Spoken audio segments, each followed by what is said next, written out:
Hi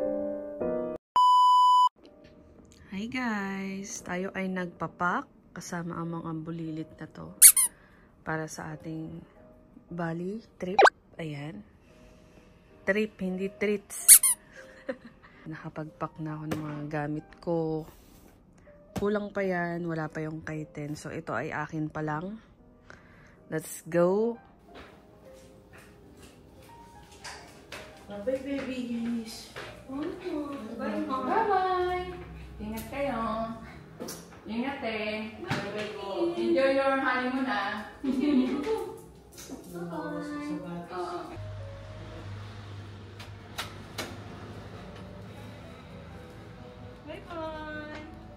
bye. Bye bye. Ingat.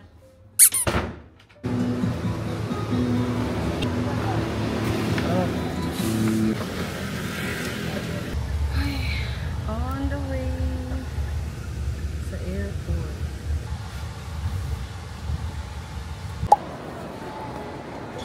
Daming show.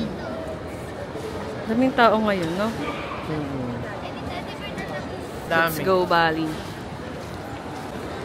On the way sa immigration. Let's go.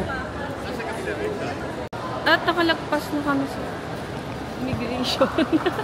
Tumaan muna kami here para bumili ng kape.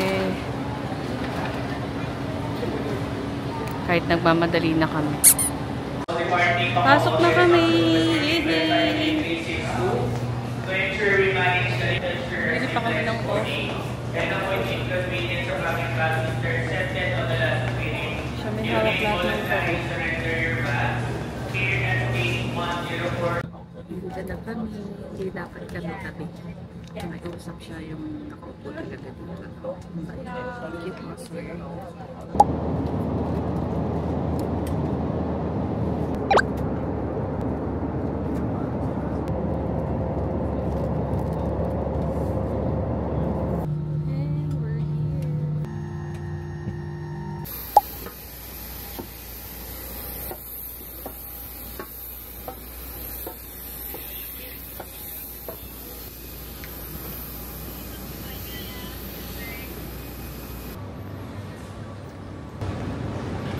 So bali nakapag-withdraw na ako. Hindi ako nakapagpalit ng pera, may dala akong 100k na Philippine peso, pero di sila tumatanggap ng Philippine peso. So ang ginawa ko, may ATM doon, nag-withdraw na lang ako. Tapos yung na-withdraw ko, which is eto. Ayan, nasa ano ata siya? Nasa 16-18 million yung pera nila dito. Ayan. Bibili na ng SIM card.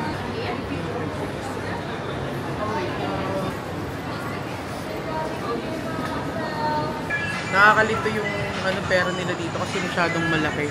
Kami ay maghahanap na ng transpo. Book ng Grab, may Grab naman daw dito. Tignan nyo sa ko dinikit ang DJI. Ayan. Kami ay nag-aantay ng sasakyan.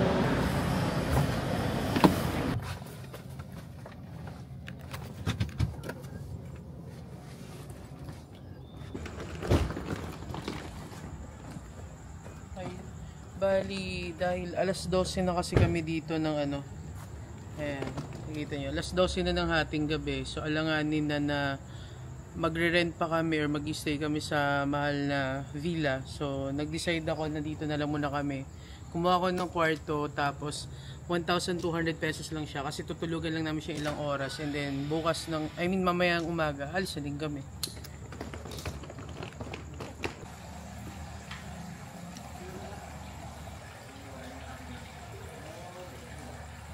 So, ito yung room na nakuha namin. Yan. So, tulugan lang naman siya.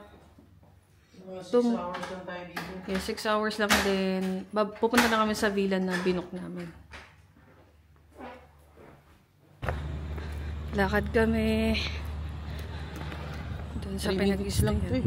Yes. Para siyang 7-Eleven. Bibili kaming food.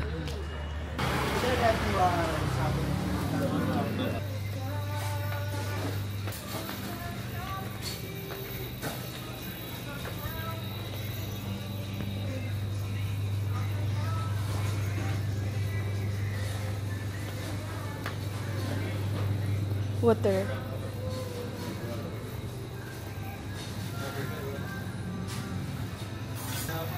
Gusto ko ng boba, cheese, tsaka hotdog. Ha?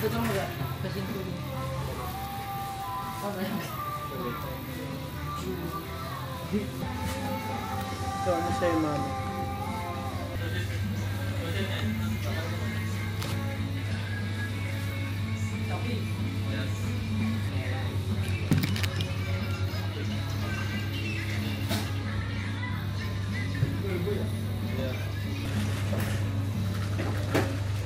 Anong oras na? 12:24.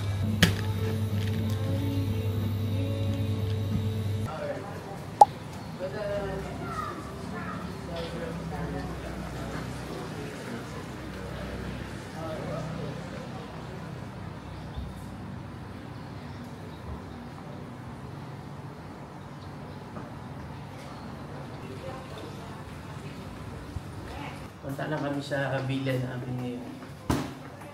Nakatulog naman na.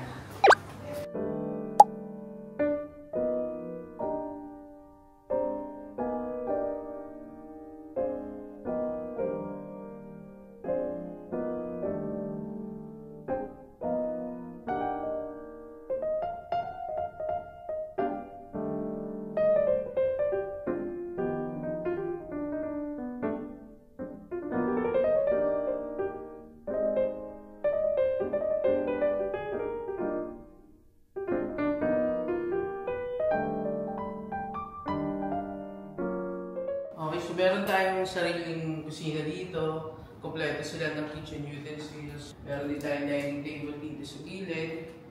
And ayan, so malawak yung spacing tsaka maganda yung interior design. Pwede kang magluto, gusto mo, may kawali sila kasi kaserola kailangan mo. Meron din silang bar. So pwede ka magkape dyan or gusto nyo uminom. Tapos eto naman, ayan yung living room. So, dito nga lang guys, wala lang silang TV sa living room. Yan. Pero maganda kasi, hindi mo naman na kailangan ng TV. Kasi syempre, magre-relax ka lang dyan. As long as may iPad ka, safe ka naman. So, ang ganda ng living room nila. Ngayon, check naman natin to dito. Ayan, dito naman tayo sa pool area.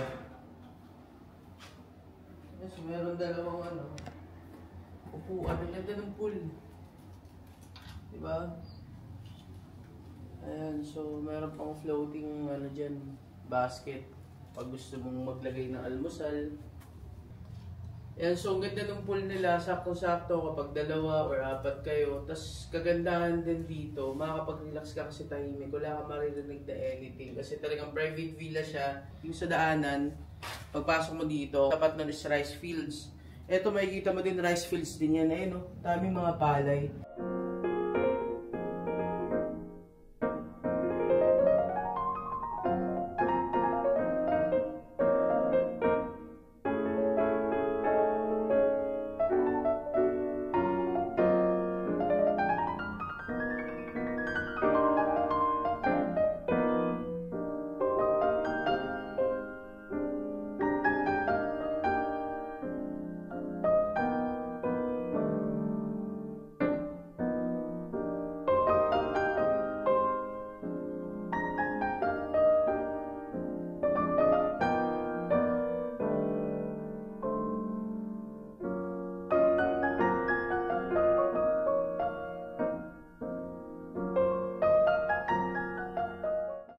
Akit naman tayo.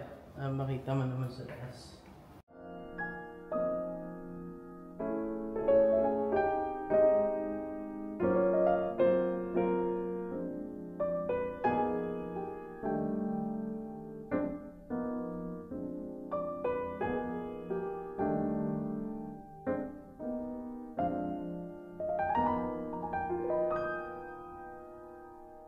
Two bedrooms. So, ito yung una nating napuntahan na bedroom. Yes. Ayan, ito pakita ko pala. Ito sinasabi ko na rice fields din yung tapat. Kaya sobrang tahimik. Rice fields yan. Tapos dito ang ganda pa doon kasi may mga paakyat. Dito naman tayo sa second bedroom. Yan, maganda, may pasalamin pa. At may balcony. Pakita din natin lahat. Feeling ko, sobrang ganda nito guys kung dito kayo mag-stay. Good for 4 packs to.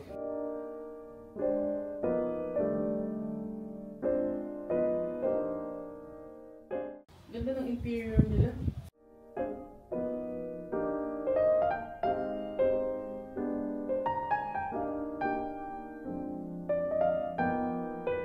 So, punta naman tayo ngayon sa second bedroom. So, syempre, may pakulo tayo dyan. Diba? Wow! Pakulo tayo. Ang ganda! Pwedeng wala. Diba? Ang ganda naman.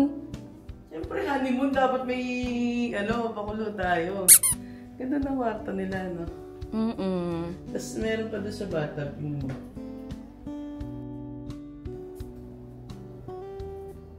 Wow! May papuso.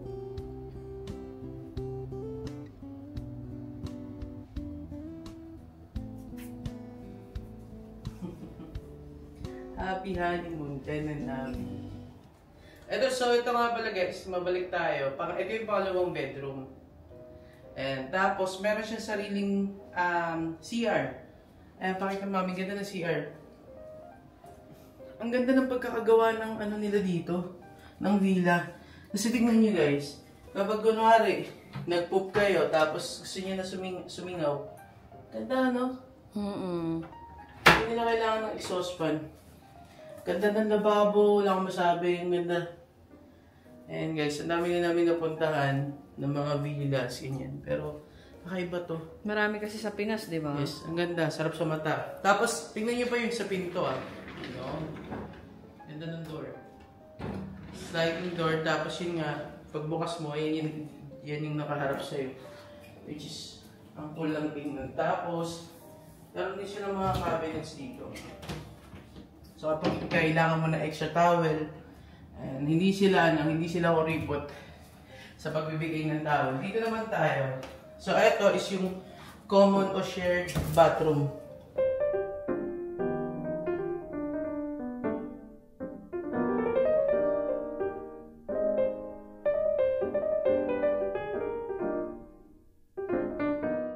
Tapos, dito naman sobrang cute nito.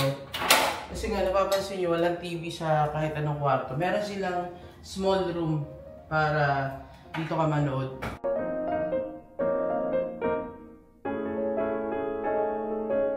Siyempre, kapag hapon, gusto mo na fresh air, ayan. So, itong TV nila is Smart TV. Malaki siya, parang 40 inches mahigit. So, ayun. Ganda. Ayan, sliding din to. Pwede mo siyang buksan. Meron kang access sa pool. Makikita mo yung mga nagsiswimming. May air conditioner din siya dito. At ito yung sa baba. Ang ganda. Sulit to. Good find talaga to. Okay, so sobrang ganda naman guys. Nakita nyo.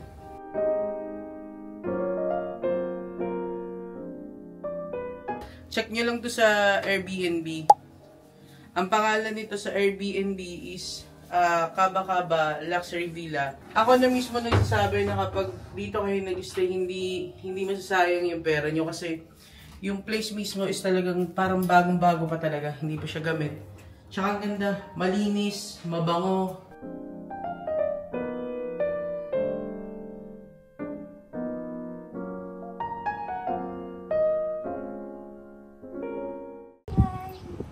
Nakakita siya ng aso. Hi! Bakit mo naman? Masalado niya na po. Hi, baby! Hey! Hindi na lang. Hello! Mas ko na. Hello! So, anak mo siya? Anak mo yan? Hi! Hingit naman yan. Hi! Hello. Ganda ng ice nila mo. Nidilaan nga niya ako eh. Nakita na namin dito sa kapitbahay ata. Ito, mabait. Hello! Baby pa siguro siya. Pero yung katawan niya yung maskulado. Baby! Ganda ng kulay mo. Anak mo nga yan. Kamay na ano yung anak mo eh. Ah, you're so cute. Hello! Dalawa yan, para makapili ka. May ice mocha at saka ice latte. Thank you. Okay. Yay! Ano naman yan? Lunch natin. Ayan ay pinag-grab mo. Yes.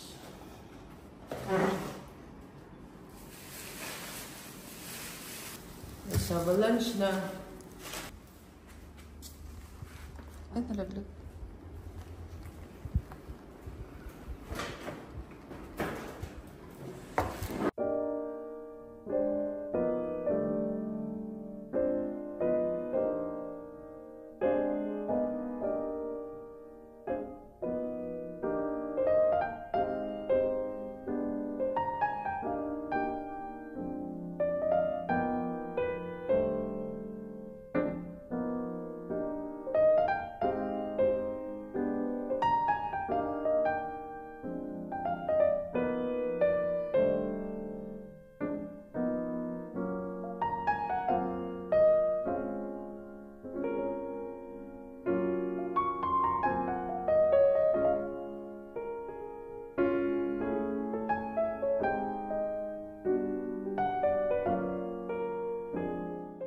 Dinner namin, order na lang ako sa Grab ng pagkain.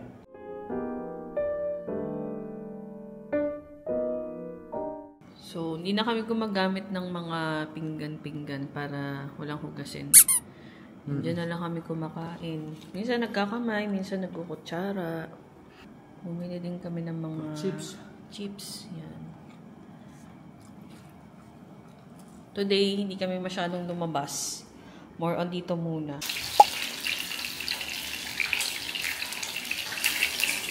Good morning! Yan.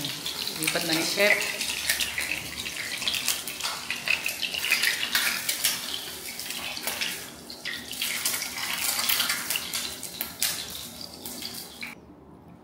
Ayan ang mga in-repair ni Lab. Di kailangan ng chef. Kailangan ko si Lab. Mga hindi namin naubos kahapon. So, food namin siya today.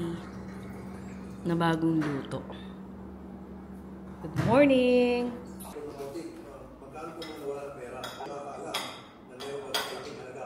Naubos kasi wala yung anak mo, di ba? May alaga na siya, oh.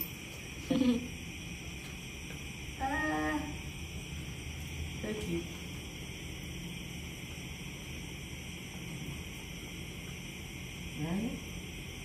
Ano?